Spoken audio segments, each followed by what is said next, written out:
안녕하세요. 지금 이 사람 임수민입니다.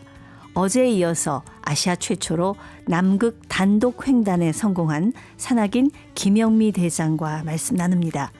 김영미 대장은 이번 도전을 위해서 무려 10년을 준비했다고 하는데요. 오랜 시간 간절히 품어온 꿈이었기 때문에 목적지에 도착했을 때는 눈물을 펑펑 쏟았다고 합니다. 자신과의 싸움을 이겨낸 진짜 도전자만이 만날 수 있는 신의 선물 같은 순간이지 않았을까요? 아무나 디딜 수 없는 땅, 그래서 더 궁금한 남극 이야기, 산악인 김영미 대장에게 들어봅니다.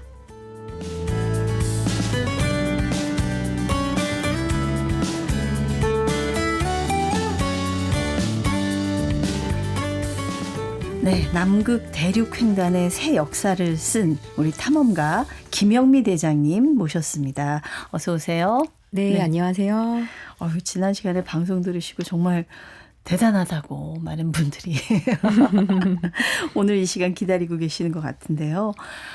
정말 그 남극 대륙 횡단하려고 출발 지점까지 가는 것도 그냥 굉장히 많은 여정을 거쳐서 비행기 타고 배 타고 어렵게 이제 왔습니다. 10월 26일에 출국을 해서 네. 이제 남극 대륙 횡단 첫 출발 지점이 11월 8일에 도착을 하셨군요. 그럼 첫날 딱 출발했을 때 그게 기억이 나세요? 어떻게 있겠어요? 그 떨리는 순간을. 네. 사실 이미 한 번 했었던 거라 출발 첫날에 대한 기대는 그렇게 크지는 않았어요. 오히려 길의 끝에 섰을 때 어떤 느낌일까 이런 상상을 많이 했는데 저를 비행기로 내려줬다고 했잖아요. 근데 그분이 약간 무언의 응원을 하고 싶으셨던 건지 제 머리 위에서 한 3바퀴를 선회를 하고 돌아가셨어요. 경비행기 타고 가신 거죠? 네. 그분이 비행기에서 저를 내려놓고 제 머리 위로 한 3번을 왔다 갔다 하셨는데 바람도 불지 않는데 한참 시간이 지났는데도 그 기계음이 계속 들리는 거죠. 누군가 다시 되돌아와서 진짜 혼자 남은 거 아니에요? 그분도 이제 아무도 없는 얼음 위에다가 혼자 김영미 대장님을 떨어뜨려 놓고 가니까 차마 발걸음이 안 떨어지니까 3번씩 선회를 한 거 아니겠습니까? 무언의 응원이었던 것 같습니다. 그러니까 혼자 딱 떨어진 거예요, 거기. 네. 그럼 딱 첫 발을 딱 디딜 때 어땠어요? 그때 날씨며 뭐 상황이며. 사실 실전에 딱 그렇게 들어가는 상태에서는 뭐 떨리는 감정도 사실은 잘 없고요. 이제는 스스로 나를 지켜야 되잖아요. 그렇죠. 그러니까 눈이 컨디션이 어떤지 약간 내가 진행해야 할 방향 그리고 어느 시간에 어느 정도 잠이 들지 뭐 그런 정도로 현장 상황 체크했던 기억이 있네요. 근데 좀 궁금한 게 뭐 100kg 되는 짐을 끌고 이제 가셨다고 들었습니다. 중간에 옷은 좀 몇 번 갈아입으세요? 옷도 무게잖아요. 그렇죠. 그러니까 뭐 땀 흘리고 하면 텐트 안에 들어가면 안에까지 다 젖어 있는데 그런 걸 그냥 체온으로 말려서 입어요. 그리고 속옷이나 양말 정도만 한 10일에 한 번씩 갈아 신을 수 있을 정도? 겉옷을 안 갈아입어요? 단벌 신사라서. 좀 냄새는 좀 많이 날 것 같은데요? 뭐 생각보다는 견딜만 하고. 아니, 뭐 공기는 깨끗하겠지만. 조금 한 달 정도 지나면 소금 때문에 옷이 딱딱해져요. 갑옷처럼. 소금이 그 안에서 그렇군요. 소금이 나중에 떨어지지는 않습니까? 뭐 그 정도는 아니고 그냥 제일 안에 입은 옷들은 소금 때문에 옷이 뻣뻣해져요. 그러네요. 남극이지만 계속 사실 안에서는 땀이 나오고 있는 상황이기 때문에. 근데 이제 잘 먹어야 힘이 날 텐데 식량을 그러면 이제 뭐 건조식을 가지고 다니셨다고 다 그 썰매에 싣고 지금 가시는 거잖아요. 그 먹을 거를 다 본인이 들고 다니시는 거죠? 네. 끌고 다니는 썰매에 넣어서 끌고 가는데 하루에 건조식량 3,800칼로리가 840g 정도 되고 연료가 0.25리터니까 하루에 먹고 쓰고 씻고 사라지는 무게가 1kg 정도가 돼요.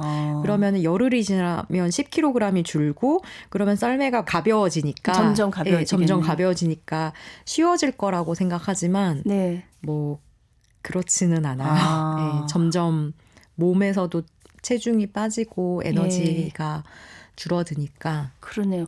건조식이라도 좀 데피고 이래야 돼. 요리 같은 건 전혀 안 하시나요? 조리 같은 거는? 조리 신선식품은 무게가 네. 있으니까 모든 것들을 건조시켜서 고용량 칼로리의 뭐 단백질 바라던가 이런 거 위주로 가져가요. 근데 식사가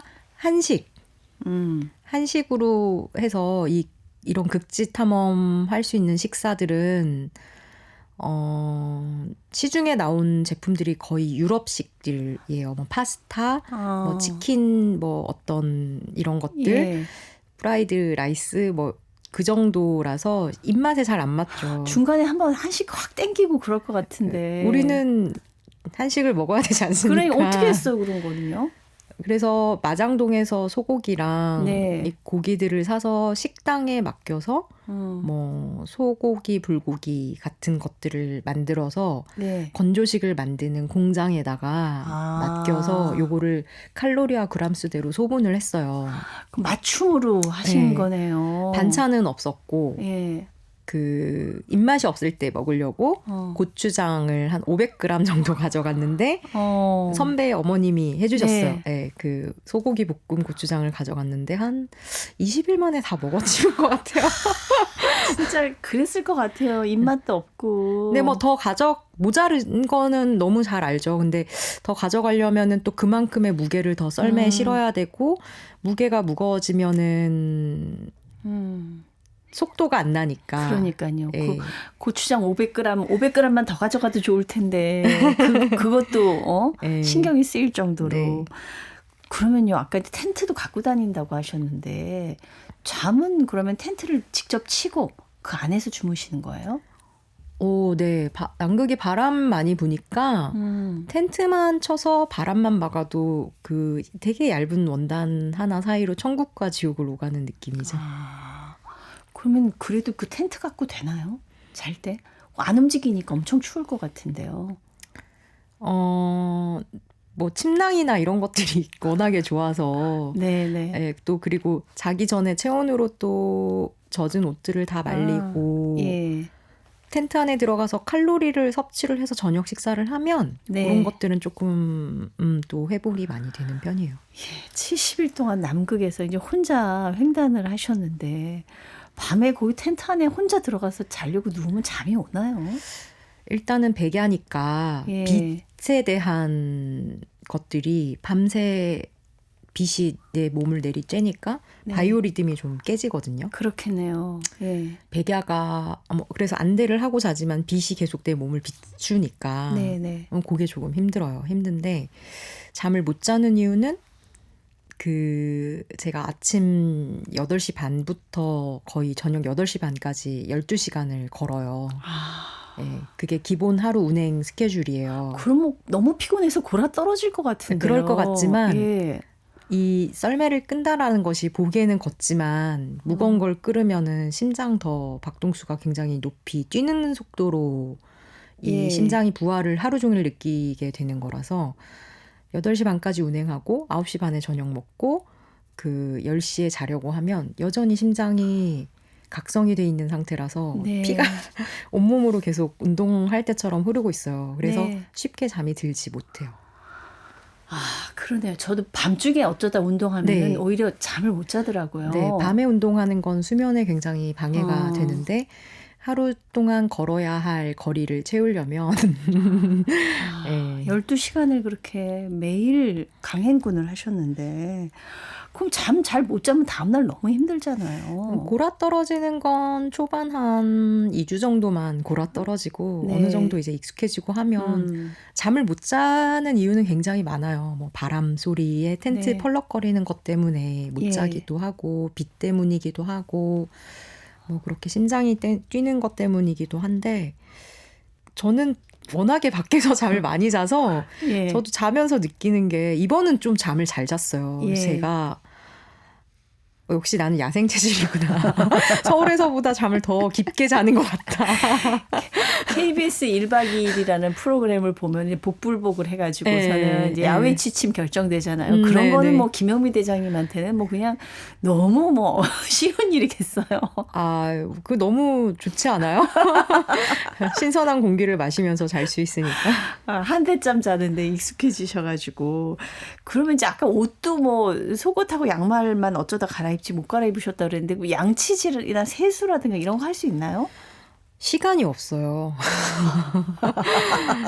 시간이 없어서 그래도 네. 이가 썩을 수는 있으니까 자기 전에 왜냐하면 하루 종일 초콜릿이나 이런 단 것들을 많이 먹으니 네. 저녁에는 양치질을 하고 잡니다. 근데 아침에는 아침 먹고 나서 뭐 1시간도 안 돼서 또 초콜릿 먹고 뭐 이렇게 에너지바 같은 거 먹어야 되니까 네. 아침에는 양치질 안 하고 세수는 그 코인 티슈라고 있어요. 물 부으면은 이렇게 커지는 종이 네. 티슈가 있는데 그거 하루에 1개씩 쓰는 걸로 가져갔거든요. 근데 그걸 매일 닦을 수가 없어요. 근데 오히려 얼굴을 닦는 것보다 동상 같은 거 걸릴 수 있으니까 발을 닦거나 발이 중요하겠네요. 뭐 발에 물집 같은 거 생겼을 때 네.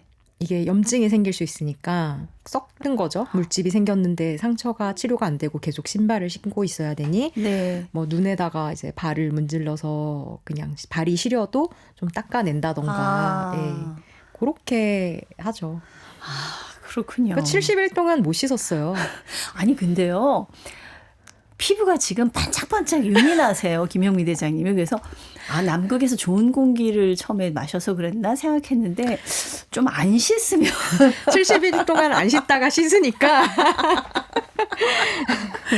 아예 또 이런 질문을 또 하기는 좀 죄송하긴 하지만 그래도 사람이 이제 먹었으면 또 이제 배설을 해야 되잖아요. 네네. 화장실은 어떻게 합니까? 화장실이 없죠. 그냥 네. 오픈 토일렛 그냥 자연에 그냥 볼일을 볼 수밖에 없는데 네. 남위 89도에서 90도 사이는 굉장히 보존을 해야 하는 지역이라서 그 구역에서는 배변 봉투를 가져가요. 그게 한 뭐 몇 킬로미터 정도 되는 구간이에요? 한 앞뒤로 남극점 중심으로 앞뒤로 하면 220km. 1도가 110km니까. 예, 그러면 그 응고제가 들어있는 봉투에다가 볼일을 본 다음에 그걸 묶어서 봉투에 담아가지고 나중에 이제 갖다가 반납을 하게 되어 있어요. 이게 볼일 본 거를 들고 다녀야 되는. 그러니까 저는 건조식을 먹었는데 뱃속을 통과해서 나와서 얘가 수분을 머금은 또 다른 무게로 만들어져서 썰매 뒤에 실리는 거죠. 야, 그렇군요. 남극에서도 자연 보호는 너무 중요합니다. 환경 보호는요. 예.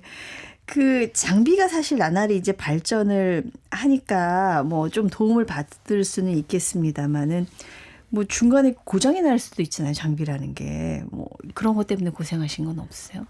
장비 고장이 많이 나서 수선 키트도 가져가고 아주 중요한 장비들은 엑스트라로 하나씩 더 가져가요. GPS도 2대, 그 밥을 해먹는 스토브, 버너도 2대, 그리고 위성전화기도 2대. 예. 그런 건 진짜 고장 나면 큰일 나니까요. 뭐 그래서 뭐 그런 것들 엑스트라로 다 2개씩 가져가고 고칠 수 있는 그 수선구 세트를 또 따로 가져가요. 버너도 고장 나면 직접 또 수리를 하고 그리고 뭐 신발 같은 경우 지퍼도 되게 잘 터져요. 그럼 네. 신발 지퍼도 가져가거든요. 신발도.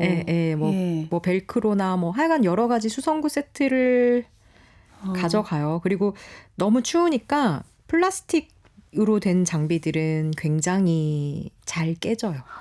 카메라 부속품들 뭐 이런 거. 그렇겠네요. 네. 예, 얼어서 깨지겠네요. 네, 쉽게 깨져요. 그래서 뭐 나침반이 깨지기도 하고, 근데 이제 제 몸은 하나잖아요.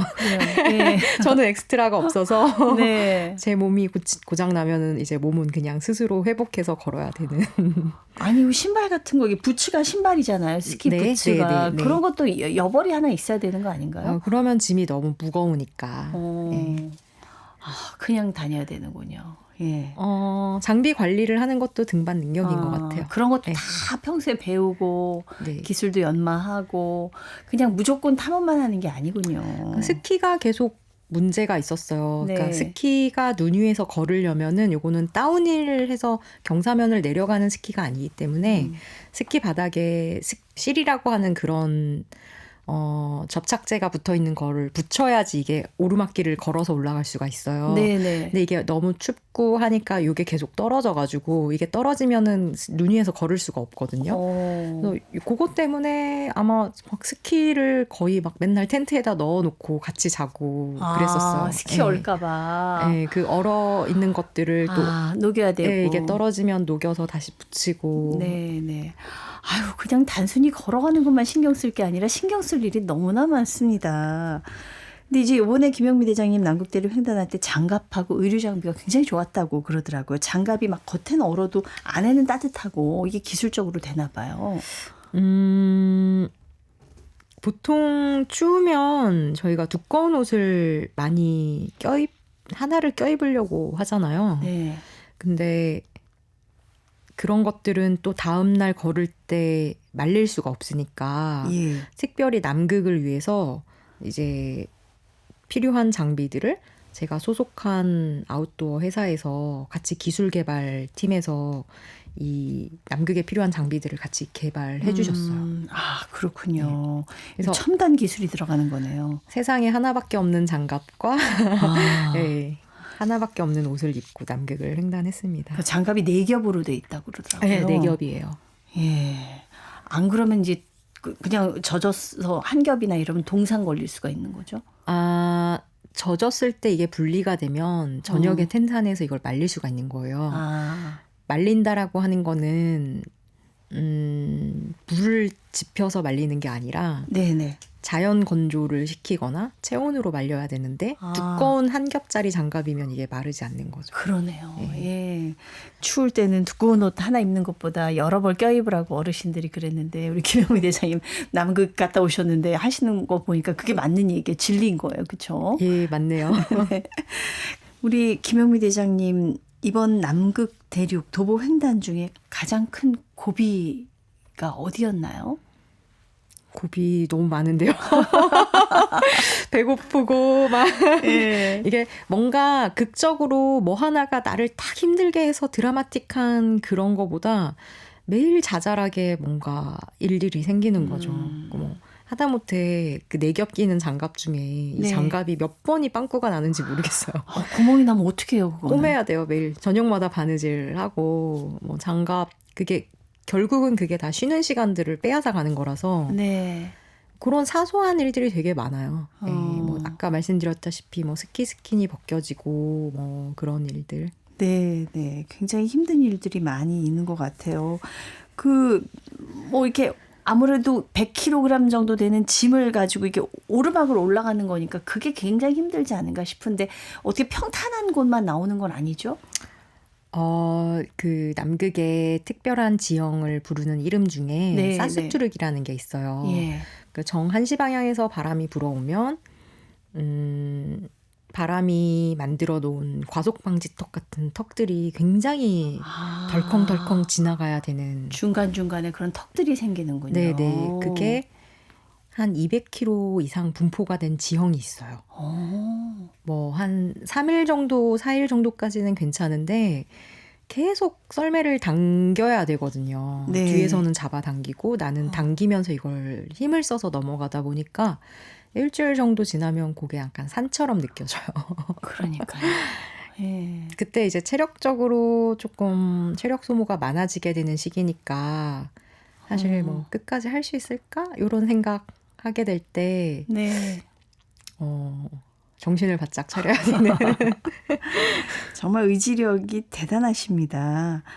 근데 이제 아무래도 그 7대륙의 뭐 최고봉을 다 오르신 분이니까 산악인이기도 하시니까 그런 산들은 사실 굉장히 좀 위험한 것들이 많잖아요.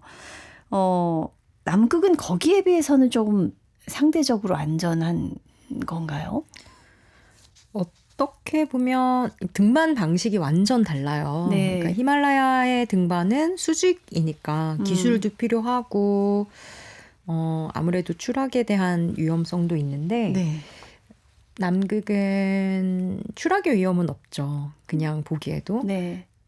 하지만 체력적인 난도는 남극이 훨씬 세고 자연 환경 자체도 히말라야 등반을 할 때 날씨에 따라서 예. 그 운행을 조절해서 할 수가 있죠.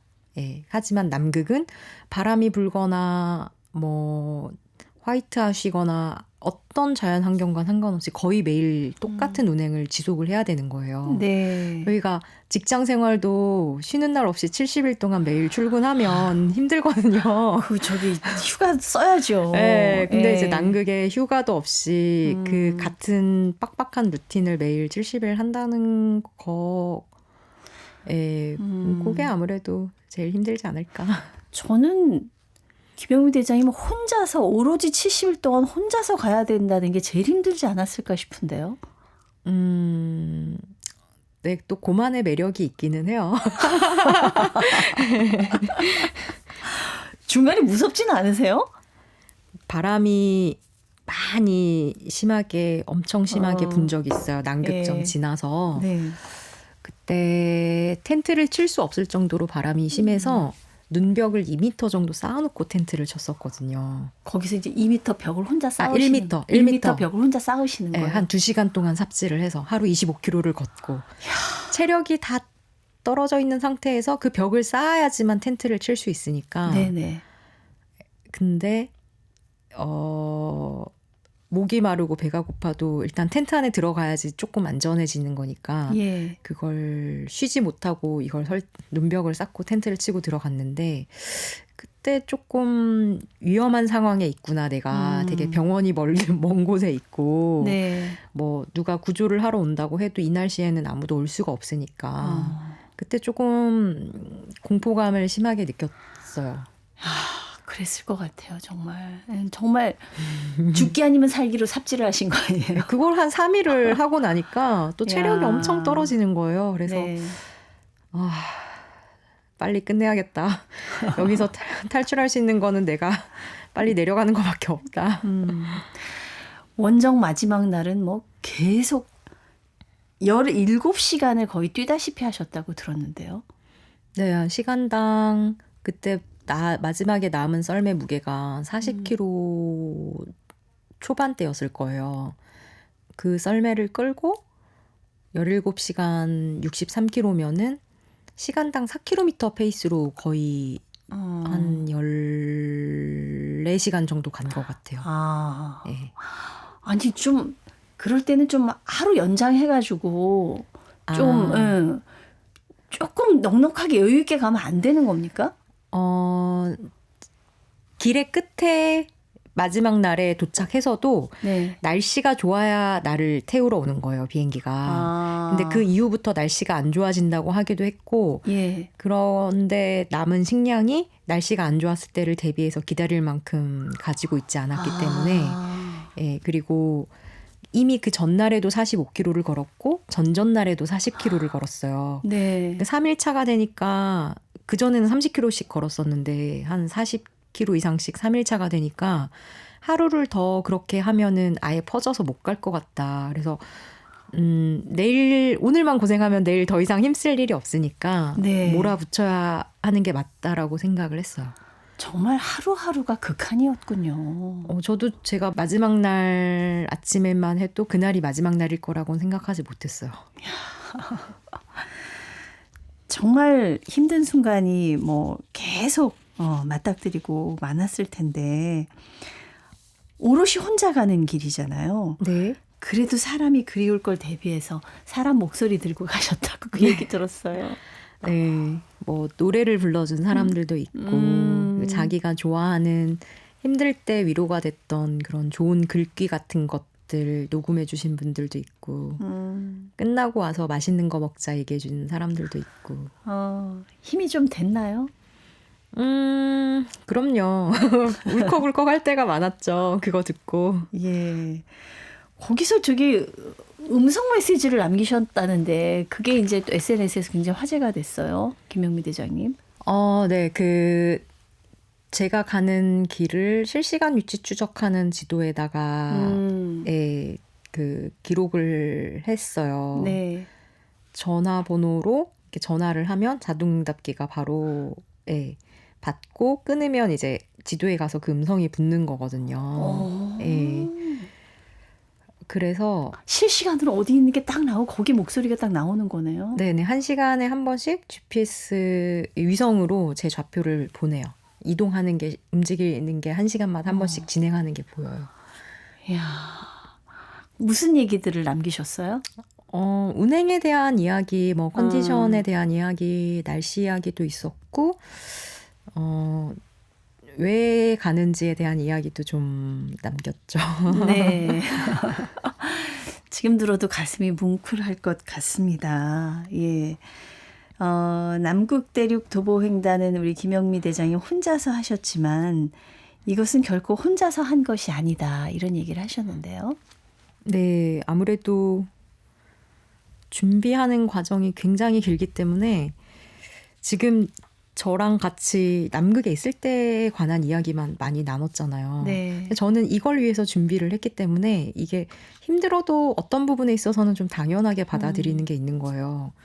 힘드니까 힘든 거 알고 갔으니까 그렇게 생각하지만 사실 준비가 훨씬 힘들었거든요. 네, 네. 그 준비 과정에서 뭐 제품 하나를 개발해도 저는 의류에 대해서 모르니까 네. 전문가들의 손을 빌려서 이게 완성이 됐고 한 번, 두 번, 세 번씩 수정을 거치면서 완성이 됐고 100kg 썰매 싣기 위해서 그 막 진공 포장 개별적으로 하고 뭐 필요한 어떤 여러 가지들을 후배들이 또 와서 짐을 쌀 때 포장을 도와주고 손이 많이 가는 사람이더라고요, 제가.